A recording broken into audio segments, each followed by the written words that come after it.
Welcome to In Their 20s, a podcast for people in their 20s. Today we spoke with Simon Squibb, a successful entrepreneur based in the United Kingdom. One of his biggest wins, Fluid, was a marketing company that he sold to PwC in 2016. There's so much great advice in our interview about Simon's professional journey and personal advice for people in their 20s. So let's jump in to hear his advice for people in their 20s. Just to give you a brief explanation, for the past year, I've been interviewing influential business leaders, celebrities, and all-star athletes to talk about their 20s. So you're joining a very exclusive list of awesome guest speakers.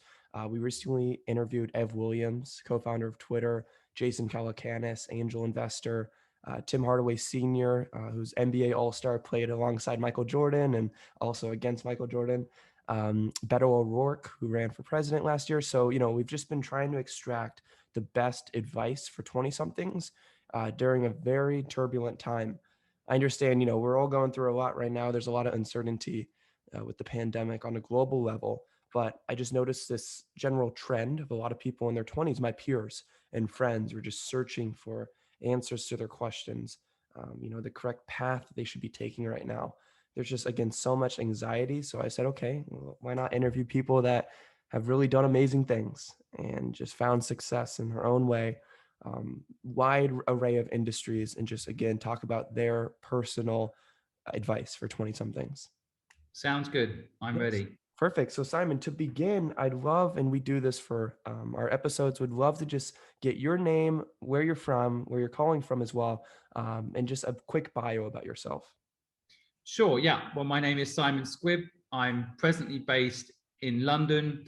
I grew up in Cambridge in England and spent 20 years of my life in England and 20 years of my life in Asia.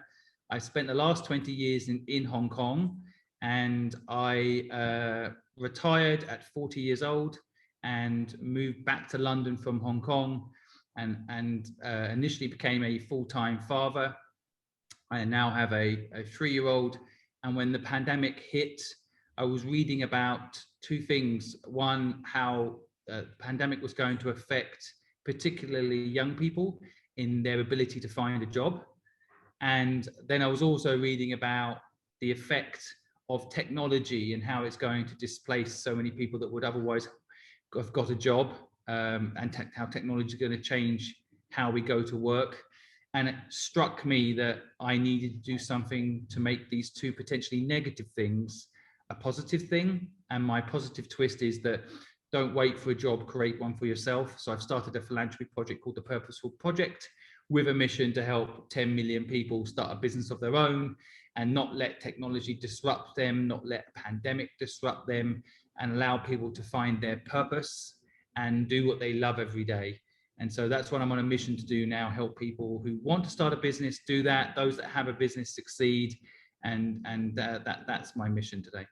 I love that, Simon. So let me just extract a few things that you said there. First off, I totally agree with everything you said about job displacement. The jobs that exist today necessarily may not look the same or exist even in the next 5, 10, 15 years, which is really scary to think about. So I love that you are just so focused on helping entrepreneurs right now create businesses for themselves.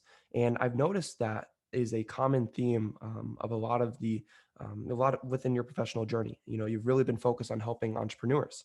So before we get to that area of your life, the passion you have for helping entrepreneurs, I'd love to talk about entrepreneurship, your relationship with entrepreneurship. When did you first fall in love with entrepreneurship, and kind of walk us down the first experience you had as an entrepreneur? Yeah, well, a lot of people say that, they knew they were an entrepreneur from a young age and they were selling lemonade at 7 outside their house. And I don't think I was like that necessarily. I was a pretty average student at school. I also didn't have this kind of I hated school mindset. I look back and realized that school was inadequate. I think it is today very, very inadequate, but I didn't know that at the time. I quite enjoyed the social side and I did okay at school. And then a dramatic event happened to me. Sadly, suddenly my father died of a heart attack when I was 15 years old. He was 56. And 3 weeks after my father died, I fell out with my mother and she kicked me out of home. So suddenly I went from, having a big family, got 3 brothers living at home, Because, I was asked when I was 14 years old what I'm going to be when I grow up, and I said a lawyer, and so I had this secure family environment. And then next thing you know, my father's gone, I'm homeless, I'm on the street, and suddenly a whole new world is put in front of me, and I didn't know what to do. And then something weird happened. My brain, a muscle in my brain woke up. I call this the entrepreneur muscle. And due to the need to survive, I discovered entrepreneurship. I discovered the concept of entrepreneurship, and basically it manifested itself in this concept that you have an idea in your head and you can make it real. And I needed money, and I didn't want to go into the social system, which was one option where I was just given money, but I could not work. And so I fought against the social system, and instead my brain said, there's a house over there and it's massive. And if you look, Simon, their garden is really messy. That doesn't make any sense. They've got a very valuable house and a messy garden. Something's wrong there. Why don't you knock on the door and ask them if you can take care of their garden? They've probably got money to do it, and you're willing to do the work. So I did. I knocked on that door. I said, hi, my name's Simon Squibb. I've got a gardening company and I would like to take care of your garden. And they believed me, and they said, sure, how much do you charge? I said, £250. They said, sure. And I walked away with a client, an income. And I thought, you know what? I'm going to do this again. And I did it again and again and again. And that one day I knocked on 110 people's doors, and 11 people said, sure, yes, we'll give you the work. I created a business from my head to reality in a day. And from that moment on, I have never looked back. I have had huge successes and huge failures, but I fell in love with entrepreneurship, this idea that you can have something in your head and make it real within 24 hours. And so, no one's born anything. It's my take on it. No one's born a doctor. No one's born a lawyer. If you want to be a doctor, you need training, right? You need guidance. You need help. And what type of doctor do you want to be? There's 50 different types. Same with entrepreneurship. There's no one profile. There might be the famous ones, so therefore you think all entrepreneurs are loud, but that's not true. So that's my relationship with entrepreneurship, and that's how I got into entrepreneurship. And that's my story. I think that's so powerful. I love the gardening story. It's almost like a fake it till you make it mentality. I really think that's powerful.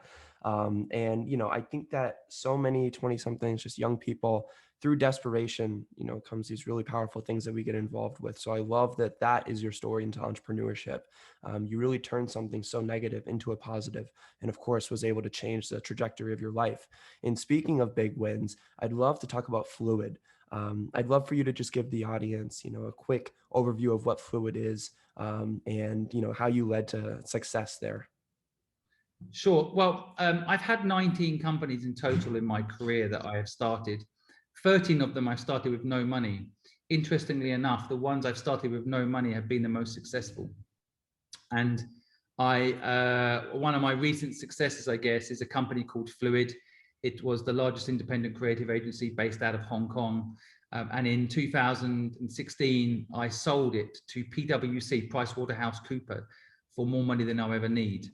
And that business there's so many interesting things about building that business. First of all, the day I started it, everybody said to me, no one needs this service. No one cares. People are already doing it.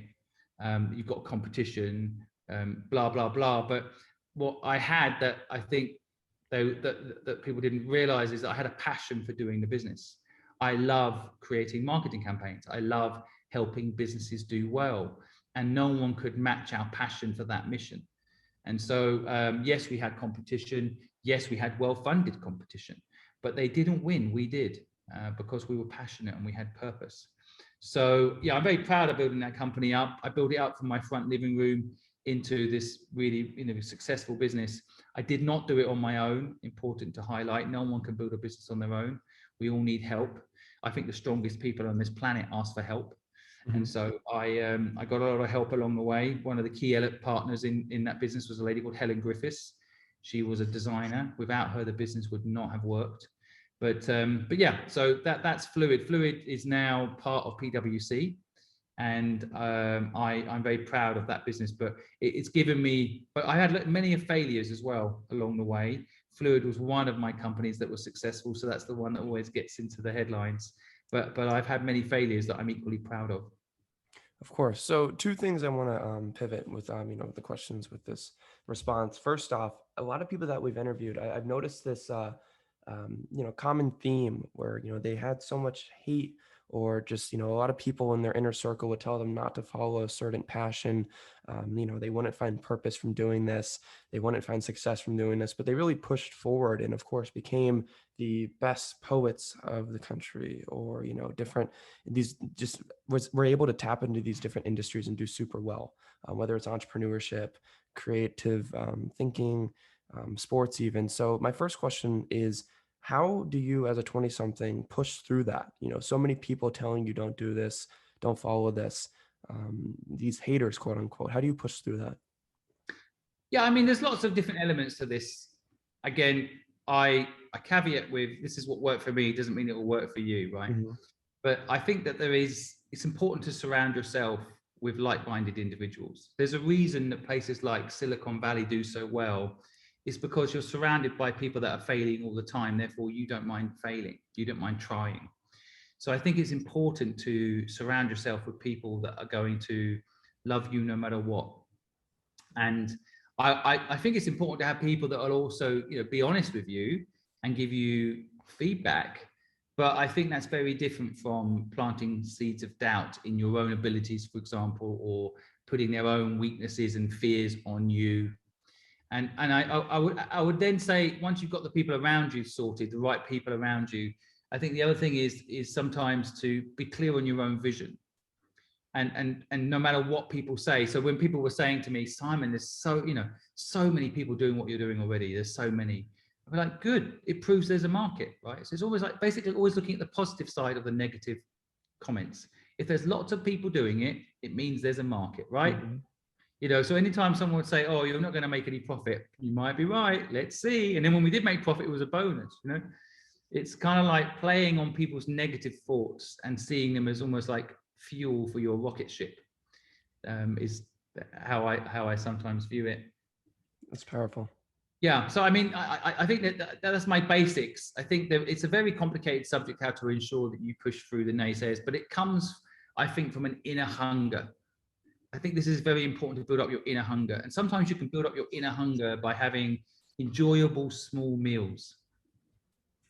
I think too often people want, they want the big hit, right? They want the big success straight off. But I think the power comes from setting yourself small goals. Like when I was homeless and had no money, just having a good meal, like being able to afford a McDonald's. That if I could make enough money to have a McDonald's, and I hate McDonald's now, by the way, so I don't want to be promoting McDonald's. But conceptually, I could afford to have, a meal that tasted good. Then I was a success. To other people, they're like, Simon, you don't have a job with a prestigious brand, or you don't have a fancy business card, or you don't own a home yet, like you don't have a nice car. I didn't care about any of these things. I just wanted a nice meal, And so sometimes I think it's just paring it down to what matters to you. And once you know what matters to you and you're delivering on that, forget everybody else's limiting belief systems. Don't let their limiting belief systems define you. Of course. No, I think that's super powerful, Simon. So thank you for breaking that down. And my second question to that now, out of all the entrepreneurs you've worked with, because I know you've worked with hundreds to really help these entrepreneurs create sound businesses for themselves, what are some common traits you've seen? Whether it's, difficulties dealing with failure, or making mistakes, or, just even if we're really getting specific, how to find product market fit, if you are building a startup, what are some common things that you see through working with entrepreneurs? I think a lot of entrepreneurs that succeed are incredibly lucky. I think luck plays a huge, huge role in anybody's success. Now, I feel like when I say that, a lot of people get offended. If someone says to me, Simon, you were lucky, it's almost like, hey, no, you know what? I went to Hong Kong in 1997 when everyone else was running away and scared to go there. I took risk and lived in my office. I didn't pay rent. I didn't pay mortgage. I didn't do what everyone else said I should do. I went and slept in my office. It wasn't prestigious. It wasn't cool. But, but I can fight back, right?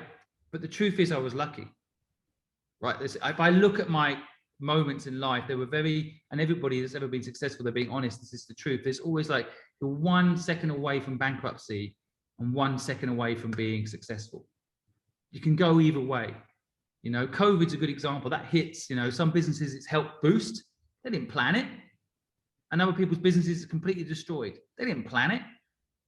You know, and so people always say the harder you work, the luckier you get. That is a lie as well. That is not true.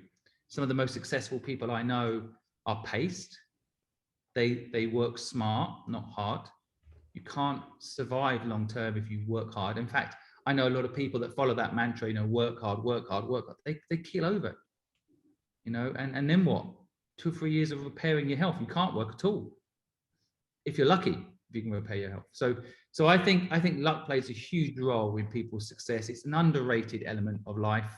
And I've actually come to a conclusion that there are 2 types of luck in everybody's lives. 2% of your life is random, complete random luck. Nothing you can do about it. Where you're born, for example. Nothing you can do about that. And it affects your life tremendously where you're born. And then the second element of luck, the 98% of your life, is luck that you can actually influence. But it's not about hard work. It's about, and this is a trait I see of all the people that I interview in my podcast, but have worked with over the years, invested in. I've invested in 69 startups. You know, I've seen every type of entrepreneur there is.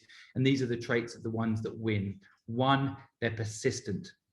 They do not stop. 2, they know their destination. They know where they're going. They know why they're going there. And then finally, and probably the most important, is that they take a lot of risk. And risk, I mean, the saying should be, Instagram always gets the quotes wrong if you ask me. People post it, the harder you work, the luckier you get is a lie. But what is true, and what is a better quote, is the more risk you take, the luckier you get. And risk is linked to fear. And it turns out, and I have this trait, those that do really well actually enjoy fear. We lean into it. Fear is an asset. It was actually given to us as a skill. Originally, a lion's coming towards us, we feel fear. It gives us a superpower. We go faster, we think faster, we know what to do to survive. Fear is a skill, but people don't lean into fear. They try to turn it off. In the modern day, you just say no to things, right?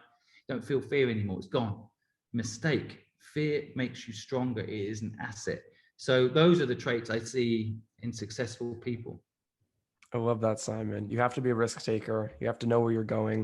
You have to be persistent, and you just cannot fear fear. I just think that's so powerful. So thank you for touching on that. And Simon, this has been so much fun. I have one more question for you. I would love to dive into the Purposeful Project, just breaking down what you've been creating, with this newest and latest venture as Chief Purpose Officer, how many entrepreneurs you've worked with, and, what's your vision for the Purposeful Project? So where are you going with this? Yeah, when I started out with this product, I basically knew there was a lot of people out there that were struggling as entrepreneurs. And I don't know why, because they should have the community of entrepreneurs. I mean, my experience as an entrepreneur is that if you ask me for help, I'll help you. If you need support, I will help you.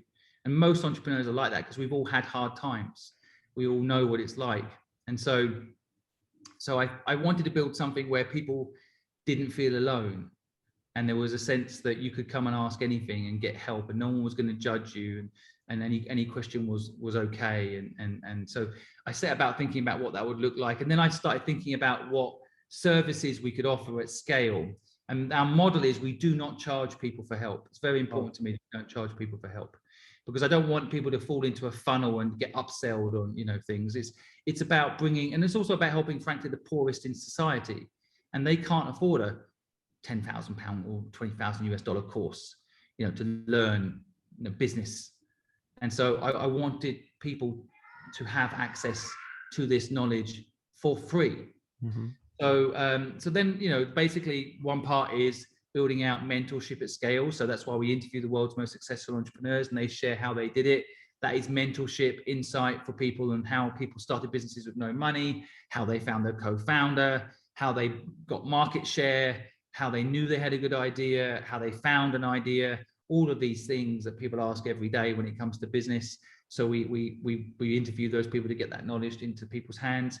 And then I'm partnering up. I've got a partnership with TikTok, where basically you can go on TikTok and you hashtag be your own boss, and you enter into a feed where we have 12 of the most successful entrepreneurs in the world willing to give you free mentorship. You can get £5,000, 10,000 US dollars roughly in cash. You can get marketing from my platform. You can get marketing from TikTok. We've brought QuickBooks into it, so they can also market you and support you and give you free accounts and so on. So we built this incredible ecosystem on top of an incredible ecosystem, with the idea of helping an incredible ecosystem entrepreneurs. So that's where we're at today, and we're just getting started. We're only 12 months in. I'm hoping that we can really scale this up and somewhat replace education with what we're doing and give people an entrepreneurial education that they're not presently getting in school today. Love that, because it's so full circle, Simon. You feel like personally you really weren't, treated well as an entrepreneur growing up with school. So you're trying to create something stronger for the next generation, something that really works better. So I just really appreciate that. And, on a personal level, but also I know there are so many people that are impacted every single day by the work you're doing. So thank you.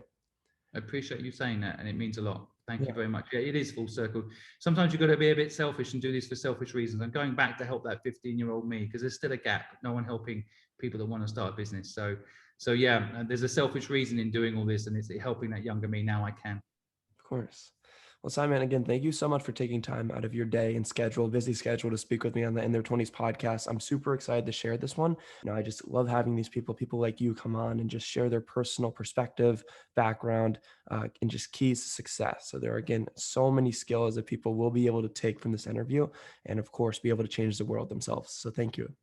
Great. Keep up the good work. I love what you're doing as well. Thank you, Simon.